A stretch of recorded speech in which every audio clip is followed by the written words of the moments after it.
Curah hujan yang semakin kurang di Kabupaten Kupang mengakibatkan sejumlah petani di Kecamatan Kupang Tengah dan Kupang Timur mengalami gagal tanam di lahan persawahan mereka.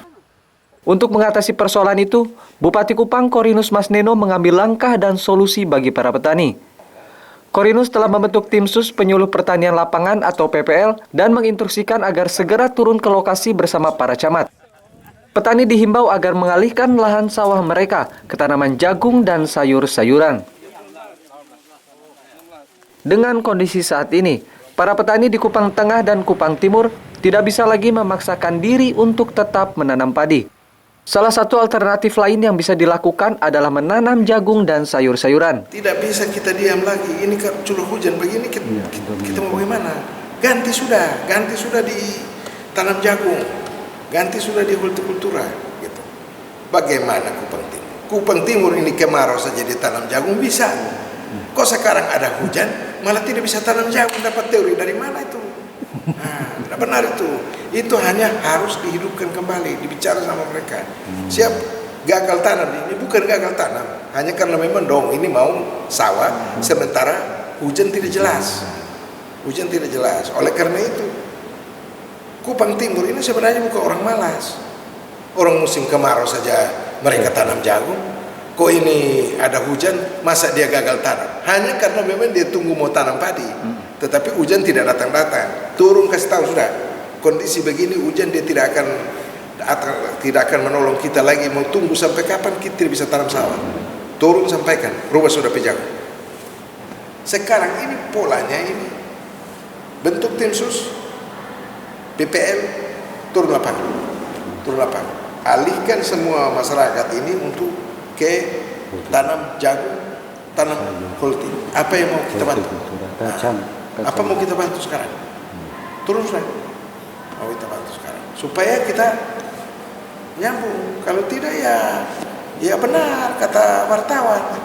Kok duduk berteori, tunjuk saja. Hanya karena hujan tidak hujan ya hancur. Jadi tidak ada solusi. Sekarang saya sudah suruh bikin himbauan, keluarkan hari ini. Kemudian besok kumpulkan PPL, turun Kupang Timur.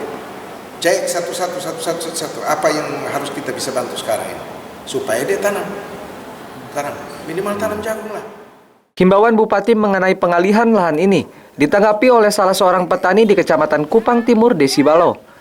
Diketahui Desi Balo juga merupakan salah satu anggota DPRD Kabupaten Kupang. Menurutnya himbauan Bupati untuk mengalihkan lahan sawah ke tanaman jagung dan sayur-sayuran merupakan salah satu alternatif yang tepat. Namun yang menjadi persoalan bagi para petani di Kupang Timur adalah sumber-sumber mata air juga terancam mengering. Dengan demikian tentu petani juga tidak bisa dipastikan dapat menanam jagung dan sayur-sayuran. Sekarang saya sementara berada di lokasi persawahan di Kelurahan Naibonat, Kecamatan Kupang Timur, Kabupaten Kupang. Dan kita lihat di hamparan ini biasanya setiap tahun ini masyarakat menanam padi di sini. Tetapi tahun ini kita bisa melihat bahwa yang tumbuh ini bukan lagi tanaman padi tetapi rumput-rumputan liar yang tumbuh. Itu sebabnya pada tahun ini tentu masyarakat akan mengalami gagal tanam dan tentu akan berakibat pada gagal panen. Kalau gagal panen saya pikir ini sesuatu yang mungkin sudah biasa terjadi, tetapi kalau kita dari menanam saja kita sudah gagal, maka bisa dibayangkan kita tidak bisa memanen apa-apa. Memang kita telah menghimbau masyarakat yang ada di wilayah Kupang Timur maupun di Kabupaten Kupang untuk kita bisa menanam tanaman lain selain tanaman padi. Karena kalau kita mau menunggu curah hujan untuk menanam padi, kemungkinan sudah tidak bisa lagi. Dan karena itu mungkin masyarakat bisa menggantinya dengan menanam jagung ataupun menanam sayuran-sayuran lain. Lalu hasilnya bisa dijual untuk membeli beras dan sebagainya. Tetapi yang mengkhawatirkan bagi kami adalah bukan saja curah hujannya yang sudah sedikit, tetapi sumber-sumber mata air ini juga terancam mengering. Kemarin di Jemaat Elim Naibonat di tempat sini, pendeta dan jemaat setempat melakukan ibadah bersama di padang, tidak lagi meminta hujan. Kalau hujan Tuhan turunkan tentu akan sangat disyukuri. Tetapi yang kami minta itu adalah bagaimana sumber-sumber mata air ini jangan lagi kering. Kalau hujan tidak turun, lalu sumber mata air mengering, nah ini yang jadi satu ancaman saya pikir. Melihat kondisi yang semakin memprihatinkan, Desi menghimbau agar pemerintah daerah bersama DPRD dan instansi terkait untuk melaporkan permasalahan ini kepada pemerintah provinsi dan pemerintah pusat. Dengan demikian akan mendapatkan perhatian lebih serius dalam mengatasi kesulitan pangan yang akan dihadapi. Clemens Funit, FB TV, melaporkan.